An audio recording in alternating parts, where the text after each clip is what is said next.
संदीप सिंह जुड़े हुए हैं जो कि बहुत अच्छे दोस्त थे सुशांत सिंह राजपूत के। संदीप, आपके जरिए सब कुछ जानना चाहेंगे, जो भी आपका उनके साथ रिश्ता था।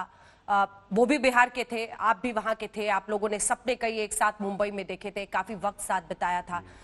दो तीन बातें जो हर कोई जानना चाहेगा। आखिरी बार उनसे कब आपकी बातचीत हुई थी? क्या आपको ऐसा पता था कि वो किसी तनाव से गुजर रहे हैं? आपको उनकी मौत की खबर कैसे मिली और जब आप वहां पर पहुंचे तो आपने क्या देखा? संदीप जी। अंजना, आपके 4 सवाल हैं, पर सबसे पहले मैं ये बोलना चाहूंगा कि सुशांत एक खुश मिजाज लड़का था। उसको अपने ऊपर बहुत ज्यादा कॉन्फिडेंस था। उसको पता था कि उसको क्या चाहिए, कितना चाहिए, कैसे करना है, क्या क्या लोग चाहते हैं उससे, उसको कितना प्यार मिलता है। वो उसको सही और गलत का अंदाजा बहुत अच्छे से था। जैसे आप देखोगे कि पवित्र रिश्ता में एक टॉप पे टीवी पे आने के बाद उसने डिसाइड किया कि अब उसको फिल्मों की तरफ रुख करना है, और टॉप एक्टर होने के बावजूद उसने पवित्र रिश्ता छोड़ दिया। और छोड़ने के बाद 3 साल घर पे बैठ के उसने तैयारी की कि उसको फिल्मों में कैसे आना है, क्योंकि बट ऑब्वियस कि सीरियल से फिल्मों में आने के लिए एक अलग तैयारी, एक अलग सोच की आपकी पहचान होनी चाहिए, और उसकी तैयारी में वो दिल से लग गया था। और मुझे याद है कि जब मैंने उसको सरस्वती चंद्र सीरियल ऑफर किया था तो उसने बहुत प्यार से मुझे बैठ के समझाया था कि भाई, मैं ये नहीं, मैं कुछ और करना चाहता हूँ, मेरी सोच कुछ और है, मुझे अच्छी फिल्में करनी है, मुझे अच्छी कहानियाँ कहनी है। तो मैंने बोला ठीक है, मैं आपके साथ हूँ इस पे। और वहाँ से हमारी दोस्ती आगे बढ़ी थी। वो हमेशा डांस, हमेशा अपनी जिम, एक्सरसाइज, लोगों के लिए भला करना, सोशल वर्क करना। अगर आप देखोगे तो कई बार सुशांत का नाम आता है कि वो 1 करोड़ रुपया उन्होंने दान कर दिया। वो इस समय लोगों का साथ दे रहे हैं। एनिमल लवर इंसान था, उसको म्यूजिक का बहुत शौक था, उसको खाने पीने का बहुत शौक था। तो ऐसा इंसान, खुश मिजाज इंसान था वो, और सही सोच, सही दिशा पे जाने वाला इंसान। वो इंसान का जब मुझे न्यूज पता चला तो but obvious Anjana, you will be shock कि मैं अपने दोस्त के घर संजीव जी के घर में पहुंचा। मेरी बिल्डिंग में ही रहते हैं, और मैं उनके घर पे जब पहुंचा तो आज तक न्यूज चैनल चालू था। मैंने बेल दबाया और उनके घर में एंटर किया और देखा कि ये न्यूज आज तक पर ही शुरू था। तो मैं बिल्कुल नमसा शॉक्ड हो गया था, और मुझे 10 मिनट के लिए कुछ समझ में नहीं आया। और फिर मैं वहां से घर से निकला और सुशांत के घर पे पहुंचा। जब पहुंचा तो बट ऑब्वियस पुलिस हमें ऊपर जाने नहीं दे रही थी, तो हम नीचे ही खड़े थे। और एक बार जब सुशांत के बॉडी को लिफ्ट से लाया गया और रखा गया स्ट्रेचर पे, और जब वो एम्बुलेंस में लेके चले गए वो लोग, तब पुलिस ने हमारा नंबर लिया और हमसे बातचीत की। और उसके बाद उन्होंने हमें कॉल किया और हमें बताया कि कूपर हॉस्पिटल में उनका पोस्टमार्टम के लिए उनको लेके जा रहे हैं। और फिर हमें वहाँ बुलाया गया, और फिर हम वहाँ गए, और जो भी फॉर्मेलिटीज थी सारे पेपर वर्क की, वो एक तरफा किया गया। तो आप उस घर में अंदर जा पाए थे? क्या आपने उनकी बॉडी को निकलते हुए देखा था? बॉडी को पास से आप देख पाए थे? नहीं अंजना, ये बात मैं यहाँ क्लियर करना चाहूंगा। बहुत अच्छा सवाल है आपका, कि मैं अपने दोस्तों के साथ उनके लिफ्ट के पास ही खड़ा था, क्योंकि ऊपर जाना पुलिस ने अलाउ नहीं किया था, कोई भी नहीं जा सकता था। एक बार जब बॉडी एम्बुलेंस से चली गई, पुलिस ने हमसे बातचीत कर ली, फिर हम सब ऊपर गए कि अब आगे क्या करना है। उसके बाद मैं और मीतू दीदी एक गाड़ी में कूपर हॉस्पिटल के लिए निकले, क्योंकि सारी डॉक्टरों से बातचीत करनी थी। पुलिस ने बोला था और डिटेल्स चाहिए थे सारी चीज़ों का। एक आधार कार्ड लेके जाना था, एक लाइसेंस लेके जाना था। तो वो एक परिवार के सदस्य को जाना बहुत ज़रूरी था। तो मैं मीतू दीदी को लेके हॉस्पिटल गया था, और वो सारी चीज़ें फॉर्मेलिटी पूरी हुई, और उसके बाद हम वापस घर चले गए, और घर पे ही थे हम फिर। वहां पर आपने क्या हमको बताया जा रहा था, एक एक स्टेप पुलिस हमें हेल्प करी थी, बताया जा रहा था। क्या कुछ बताया जा रहा था? क्योंकि कई बार ऐसा होता है संदीप जी की उस वक्त बहुत सारी चीजें नहीं होती हैं, पर इस 1 महीने में काफी वक्त आपको मिला होगा रिफ्लेक्ट करने के लिए कि आपने क्या देखा था, क्या कुछ खटका था उस कमरे में, कहीं आसपास। अगर एक बार नरेट कर सके आप हमारे दर्शकों के लिए कि आपने क्या देखा था। जी नहीं अंजना जी, मेरे को बहुत अच्छा लग रहा है कि इस 1 महीने बाद भी आप इमोशंस को समझ रहे हो एज अ जर्नलिस्ट, और मैं आपसे ये कहना चाहता हूँ कि जब हम घर पे गए तो बट ऑब्वियस ऊपर के घर पे वो सारे हादसे हुए थे, तो वहाँ वो रूम में तो किसी को अलाउड ही नहीं था। तो रूम के बाहर से, क्योंकि बगल में एक रूम था और हमें कुछ पेपर लेना था बगल के रूम से, मुझे और मीतू दीदी के पास, तो वो रूम में जाते वक्त वो रूम को क्रॉस किया था हमने, और वो रूम में जब देखा था तो कुछ नहीं, पुलिस बैठ के सारी कार्रवाई पूरी कर रही थी। That's all, it was very simple. और उसके बाद हमें उसके बाद हमें वापस कूपर हॉस्पिटल बुलाया गया कुछ पेपर्स के साथ, और फिर हमें टाइम वाइम धीरे धीरे बताया गया कि हम इतने बजे पोस्टमार्टम करेंगे और ये होगा, वो सारी चीज़ें। फिर रात को जब पोस्टमार्टम हुआ तब हमको बताया गया। तो इट वाज मुंबई पुलिस ने हमें सारी बातें बता के ही कर रही थी, और हॉस्पिटल भी हमें एक एक बात की जानकारी देते हुए ही कर रही थी सारा काम। लेकिन उस समय हमको फैमिली भी आ रही थी पटना से और दिल्ली से और चंडीगढ़ से, तो वो भी सब ध्यान देना था, कुछ समझ में नहीं आ रहा था। हम सब ब्लैंक थे, बिल्कुल ही ब्लैंक थे। जैसे हमको बोला जा रहा था हम सब उसी चीज को फॉलो कर रहे थे। इसके लिए अगर आप देखेंगी तो जब अंतिम संस्कार भी हुआ तो हमको जैसे पुलिस ने बोला कि इतने बजे हम आपको सौंप देंगे, तो हम एम्बुलेंस में बैठे और उसके बाद हम शमशान भूमि चले गए और फैमिली सीधा वहां पे आई, और फिर हम जो भी क्रियाक्रम था हमने किया और हम सब वापस अपने अपने घर आ गए। क्या रिएक्शन था? मीतू जी, आप बता रही हैं उनकी जो एक बहन है वो आप लोगों के साथ थी, आपके साथ थी, आप दोनों मिलकर सारी जो वहां की फॉर्मेलिटीज थी वो सब पुलिस के साथ कर रहे थे, लेकिन हम सबका भी यही रिस्पांस था कि क्या कोई सुसाइड नोट कुछ भी ऐसा छोड़ा है? ये बात आप लोगों के भी मन में आ रही होगी, आप लोगों ने वहां पर कुछ ऐसा देखा, कुछ और कमरे में जिस तरह से फांसी लगी थी, बिल्कुल सही कहा आपने कि हम सबके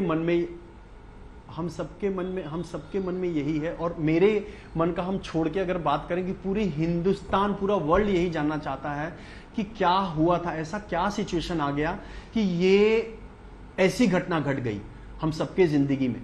तो मीतू दीदी और ये लोग तो कुछ बोल ही नहीं पा रहे थे, वो सब स्तब्ध थे, शॉक थे बिल्कुल। और हम सब भी शॉक थे क्योंकि हम सब बार बार यही हो रहा था कि रियली में ऐसा कुछ हो गया है क्या? सुशांत के साथ ऐसा हो चुका है या क्या सुशांत ने ऐसा कर लिया?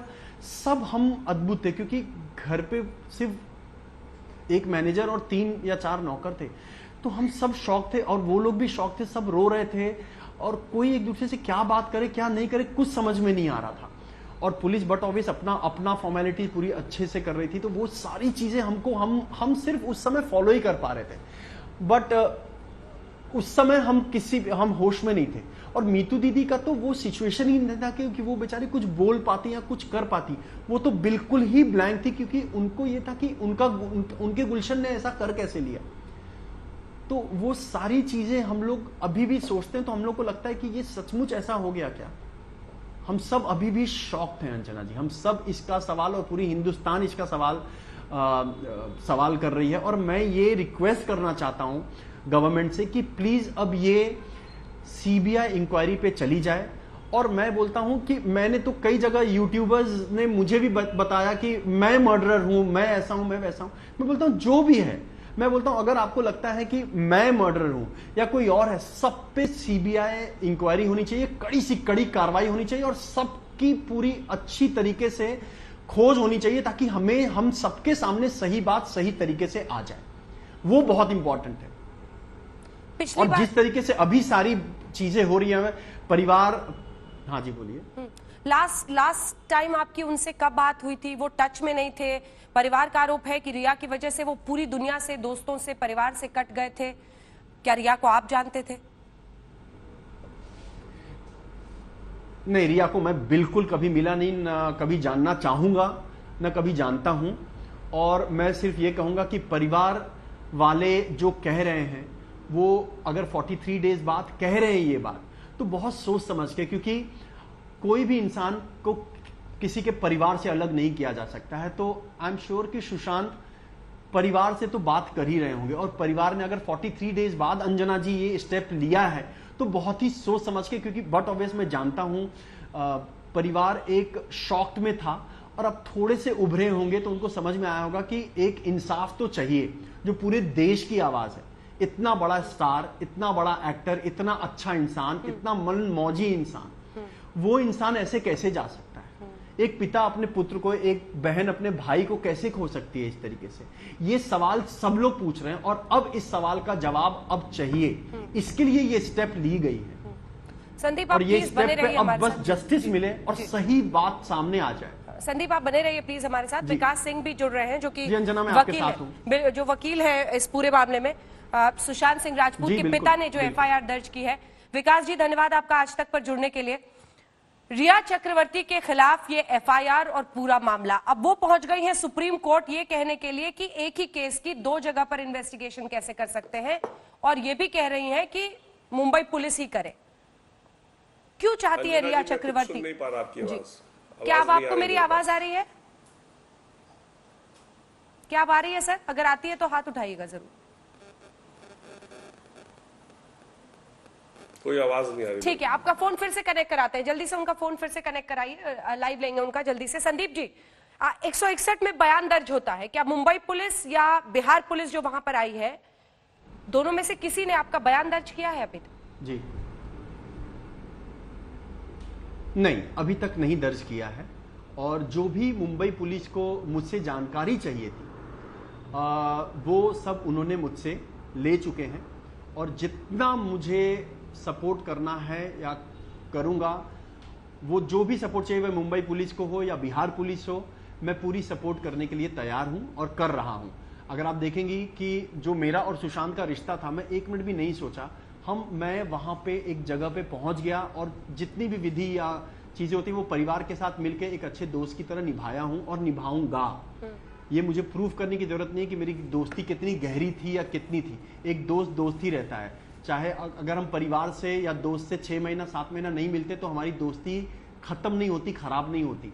लेकिन मुश्किल में एक अच्छे दोस्त की तरह एक हर इंसान, आप भी अपने दोस्तों के लिए खड़ी रहेंगी अंजना जी, आई एम श्योर। आज किसी भी मुसीबत में उनके परिवार के साथ। ये आपने खुद जिक्र किया कि कुछ लोग हैं जो इधर उधर सोशल मीडिया पर उड़ा रहे हैं, आप पर शक जाहिर कर रहे हैं, इसकी वजह क्या है? कई जगहों पर कहा जा रहा है कि उस कमरे में गए थे तो छत कितनी ऊपर थी, वहां पर किस तरह का फंदा लटका हुआ था, क्यों नहीं, ऐसा कौन कर रहा है और क्यों हो रहा है, ये आपको क्या लगता है?